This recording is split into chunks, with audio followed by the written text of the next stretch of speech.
Damos comienzo a un nuevo comentario bíblico expositivo. Servidores de Dios. Quien te habla es Manuel Cornejo. En esta ocasión estaré compartiendo sobre el libro de Job, capítulo 6 y versículo 22, donde dice: ¿O he dicho yo, traedme y pagad por mí de vuestra hacienda? Nótese que es el por qué dije. Es esta cual es la razón por la que me tienes miedo, te alejas de mí. Traedme, dame algo para mi apoyo o alivio. Mi avaricia anterior o mi necesidad presente me hicieron molesto o responsable para ti. Dame una recompensa por mí, al juez ante el cual soy llevado y acusado, para que dicte sentencia favorable en mi favor, el enemigo que me ha hecho cautivo. Dame un regalo, es decir, para mi uso y necesidad. Te mandé llamar para que vinieras a visitarme con este fin. Pero es más, no vinites por tu propia voluntad. ¿Por qué entonces eres tan despiadado conmigo? Me parece que al menos podría haberme dado buenas y cómodas palabras, que en la parte más fácil y barata del trabajo de un amigo, cuando yo no deseaba ni esperaba otra cosa de ti. Continúo ahora con el versículo 23, donde dice: Líbrame de la mano del opresor y redímeme del poder de los violentos. Dice: líbrame de la mano del opresor. En ningún momento te he pedido que me rescates de un enemigo. Sigue diciendo: redímeme, es decir, rescátame de la mano de los ladrones. El significado es que de ninguna manera estaba en deuda con ellos. Nunca le había pedido absolutamente ayuda y por lo tanto no había ninguna reclamación que ahora ellos pudieran tener para afligirlo aún más con sus reflexiones.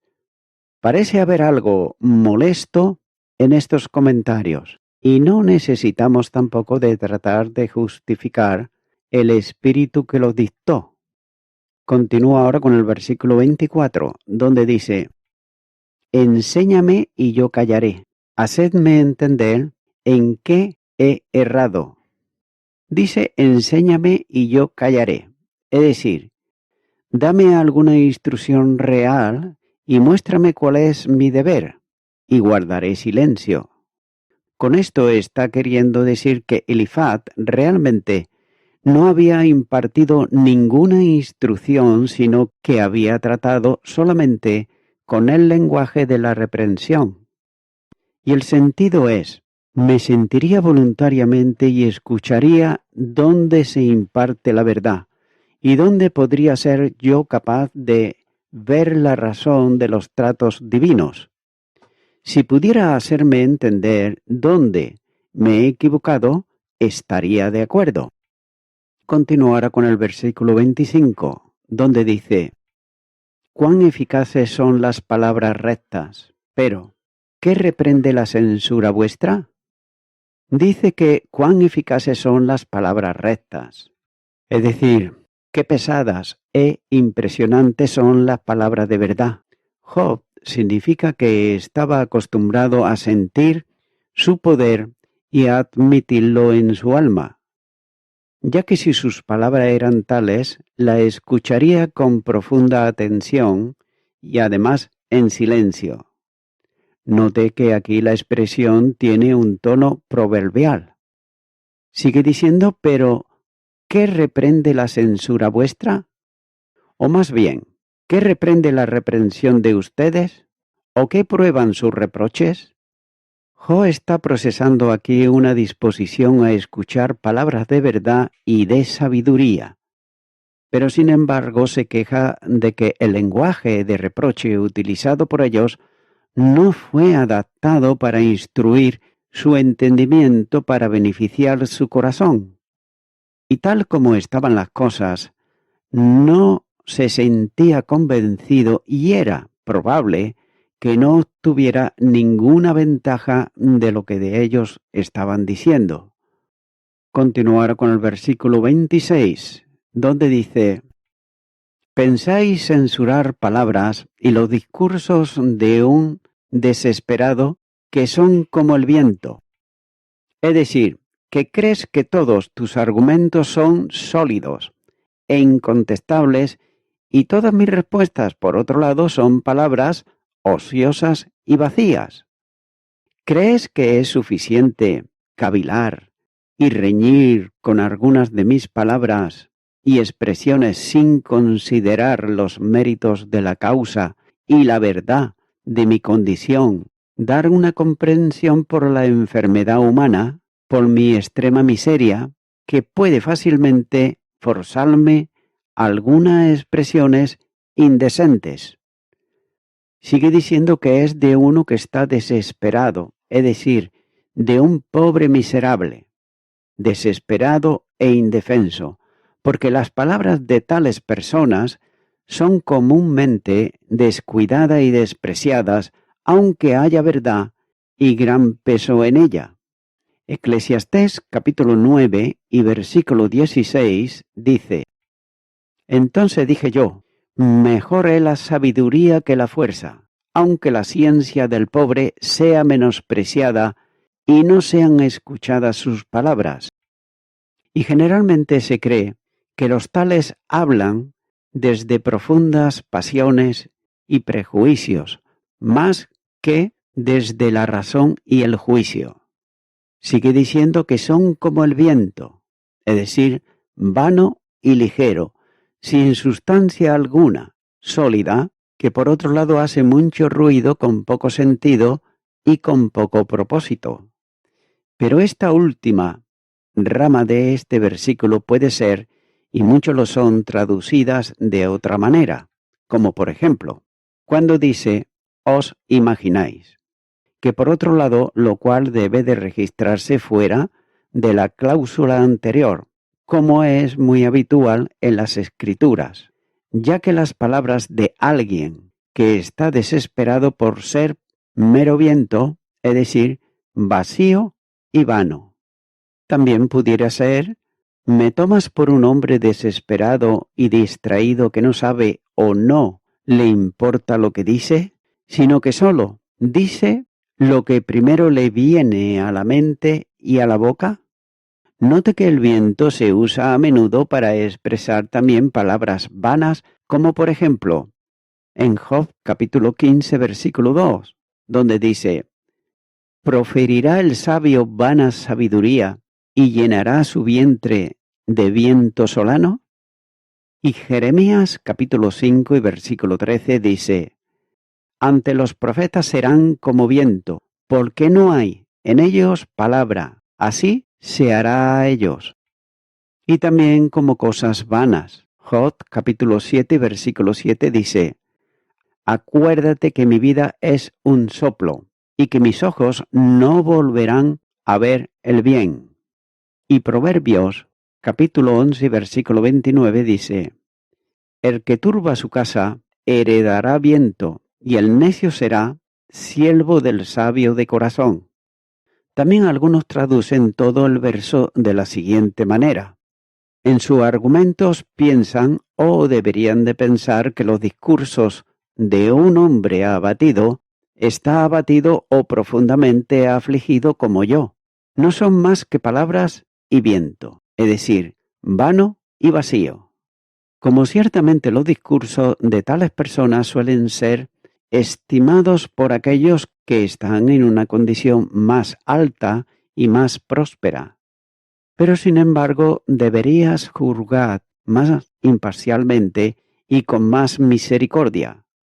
Posiblemente, este verso podía traducirse así: ¿piensas reprender los discursos de un hombre desesperado, abatido y miserable como yo, y me usas en consecuencia con la preposición que se omite con mucha frecuencia y se entiende en el hebreo con lengua, es decir, con palabras, porque el prefijo hebreo lamed a menudo significa con, como se ha probado anteriormente, en viento. Entonces, ¿crees que cualquier palabra o argumento será lo suficientemente fuerte contra uno en mis circunstancias? Continúo ahora con el versículo 27, donde dice: También os arrojáis sobre el huérfano y caváis un hoyo para vuestro amigo. Está diciendo que también os arrojáis sobre el huérfano. No te quejo, sin duda, significa que esto debe de aplicarse a sí mismo, ya que se queja de que se aprovecharon de sus palabras que estaban dispuestos al pervertir su significado y distorsionarlas cruelmente con lo que dijeron. La palabra traducida como huérfano denota propiamente a un huérfano. En Éxodo capítulo 22 y versículo 22 dice: A ninguna viuda ni huérfano afligiréis. Y Deuteronomios capítulo 10 y versículo 18 dice: Que hace justicia al huérfano y a la viuda, que ama también al extranjero dándole pan y vestido.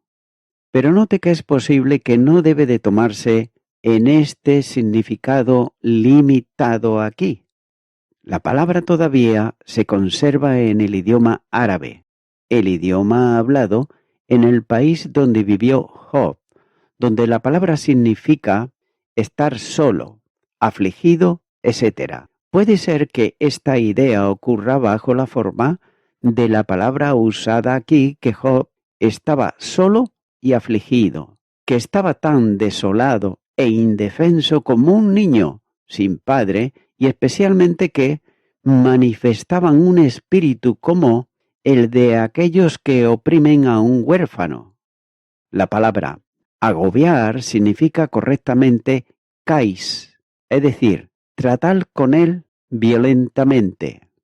Pero puede significar aquí, en él, hacer caer sobre, refiriéndose a una red y significando que hicieron brotar una red para el huérfano. Así lo entiende el profesor Noyes, ya que hacer esto era, en los países orientales, considerado como un crimen de especial enormidad, y a menudo se habla así en la Biblia. Por ejemplo, en Isaías capítulo 1 y versículo 17, donde dice: a aprender a hacer el bien, buscar el juicio, restituir al agraviado, hacer justicia al huérfano, amparad a la viuda. También sigue diciendo que caváis un hoyo para vuestro amigo. Aquí actúa hacia tu amigo como lo hacen los cazadores hacia las bestias salvajes, ya que ellos cavan un hoyo y lo cubren con maleza para ocultarlo, y el animal cazado, engañado, cae en él desprevenido. Así que de esta manera te está esforzando por atrapar a tu amigo. Tú pones un plan para ello, ocultas tu diseño, te la imaginas para llevarlo al pozo que has hecho y lo insta a seguir adelante hasta que lo hayas atrapado en el uso de un lenguaje desprevenido, lo haya llevado a desahogar expresiones que lo cubren de confusión. Nótese que en lugar de arrojar un manto de caridad sobre sus debilidades y aprovechar al máximo cada palabra, la saca de su conexión adecuada e intenta abrumarlo en vergüenza y en desgracia. Sobre el método de caza, en la antigüedad, nos muestra también en este libro de Job, capítulo 18, los versículos 8 al 10, donde dice: Porque res será echada a sus pies, y sobre mallas andará. Lazo prenderá a su calcañaz, se afirmará la trampa contra él. Su cuerda está escondida en la tierra, y una trampa la aguarda en la senda. Continuará con el versículo 28, donde dice: Ahora pues, si queréis miradme y ved si digo mentira delante de vosotros. Algunos han traducido si te agrada, en el sentido es si quieres mirarme, es decir, Si estás dispuesto, puedes verme cuidadosamente. Note que mirarme en el semblante puede ver por vosotros mismos si soy sincero o soy falso, ya que estoy dispuesto a que todo mi comportamiento sea sometido al máximo escrutinio. Y sigue diciendo, y ves si digo mentira delante de vosotros. Como en el hebreo antes, su cara. Es decir, vosotros mismos pueden ver por todo mi comportamiento, por mis sufrimientos, mi paciencia, mi sinceridad, manifiesta que no estoy jugando al hipócrita. Consciente de la sinceridad, creía que si lo miraban, estarían convencidos de que era un hombre sincero y recto. Continúa ahora con el versículo 29, donde dice, volved ahora y no haya iniquidad, volved aún a considerar mi justicia en esto. Aquí le está diciendo que vuelvan al argumento, que presten su atención de nuevo. Tal vez pudo haber discernido una disposición en ellos para alejarse de lo que estaba diciendo y retirarse y dejarlo. Job, por tanto, expresa su creencia de que podía convencerlos y propone exponer más plenamente sus puntos de vista si ellos lo entienden. Sigue diciendo que no sea iniquidad, es decir, que no se considere erróneo volver al argumento, que no se asuma que mis sentimientos son erróneos y mi corazón malvado. Job está señalando que no debe de darse por sentado que era un hipócrita, ya que era consciente de la sinceridad y que estaba convencido de que podría satisfacerlos si le prestaban un oído atento. Por otro lado, un sentimiento similar se expresa también en este libro de Job, capítulo 19, versículo 28, donde dice, me deberéis de decir, ¿por qué te perseguimos? Ya que la raíz del asunto se halla en mí. Dice que mi justicia está en ella. El profesor Margen comenta sobre este asunto y dice que el sentido es, mi completa reivindicación está en el argumento que propongo exponer, ya que estoy preparado para demostrar que soy inocente. Por ello, él desea que regresen y atiendan lo que se propone decir. Continúa ahora con el versículo 30, donde dice, ¿hay iniquidad en mi lengua? ¿Acaso no puede mi paladar discernir las cosas inicuas? Note que este es un llamamiento solemne a su conciencia y su propia convicción profunda de que él era sincero. Iniquidad en la lengua significa falsedad, engaño, hipocresía, lo que sería expresado por la lengua, ya que le está diciendo, no puede mi gusto discernir cosas perversas, es decir, el paladar. La palabra utilizada aquí significa propiamente el paladar junto con la parte inferior correspondiente de la boca, es decir, la boca interior. Por lo tanto, significa el órgano del gusto que reside en la boca. El significado es que Job estaba calificado para discernir lo que era verdaderamente falso, sincero, hipócrita, justo, injusto, de la misma manera que el paladar, también por otro lado, está preparado para discernir las cualidades de los objetos, ya sean amargos, dulces, agradables, desagradables, sanos o malsanos. Así pues, su objetivo es llamar la atención sobre lo que tenía que decir sobre el tema. A esta reivindicación propuesta procede el capítulo siguiente, mostrando la grandeza de su calamidad y su derecho como él supone a quejarse. Por otro lado, su atención fue ganada. No se negaron a escucharlo y procede a una declaración más completa de su calamidad y de las razones por las que había permitido usar el lenguaje de la queja. Escucharon sin interrupción hasta que terminó y luego respondieron en tonos de severidad aún más profundos. Y voy concluyendo con esto. Elifaz, él había ignorado lo dicho por Job y calificó su palabra como viento en el versículo 26. Muy molesto por la indiferencia que Elifaz había mostrado por su sufrimiento, Job exageró su reacción, acusando a su vez a Elifaz y a sus amigos de aprovecharse despiadadamente de los huérfanos, indefensos, y de tratar a sus propios amigos de una manera traicionera. Y nuevamente Job increpó a sus amigos cuando le dice: ¿acaso no le conocían por su rectitud, por su integridad, que era inobjetable?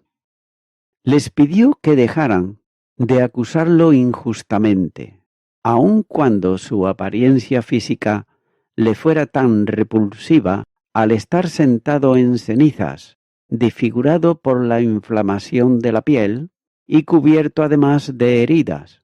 Él insistió en su inocencia.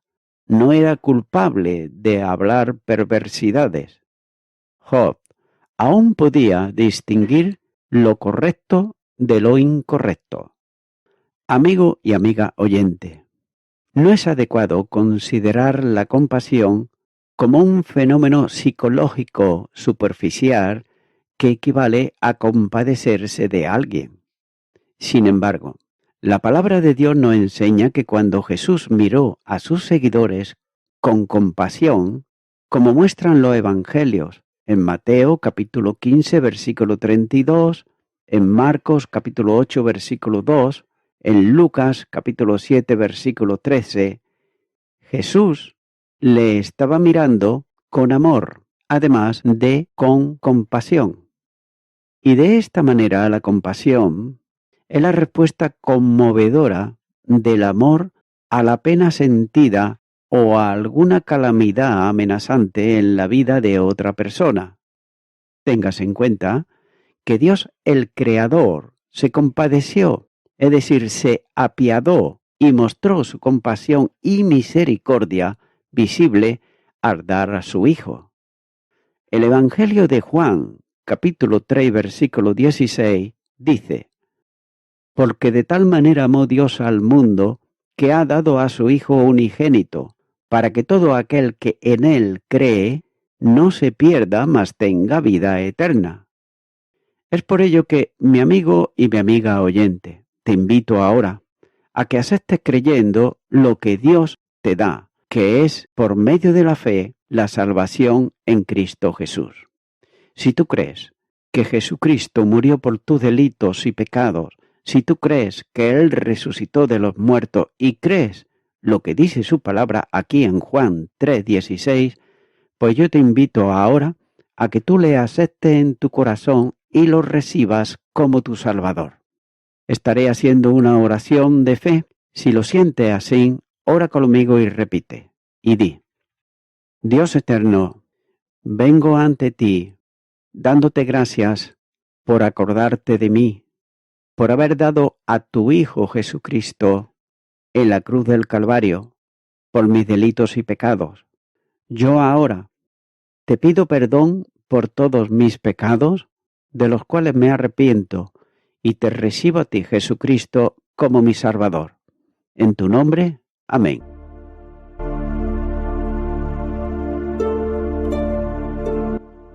Amigo y amiga oyente, si tú has hecho esta oración de corazón, te recomiendo que comiences a orar a Dios, en primer lugar, en el nombre del Señor Jesucristo. Orar a Dios no es rezar, sino que es hablar con una persona. También te recomiendo que leas la palabra de Dios y lo hagas a diario. Comienza, por ejemplo, con el Nuevo Testamento.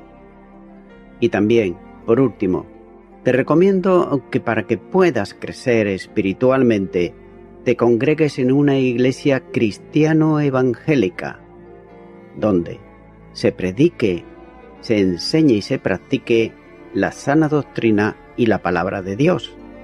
Congrégate ahí y con el tiempo podrás crecer espiritualmente y también servir al Señor Jesucristo. Que Dios te bendiga. Y a toda la audiencia, nuevamente ya me estoy despidiendo de todos ustedes y será hasta el próximo programa. Que Dios os bendiga a todos.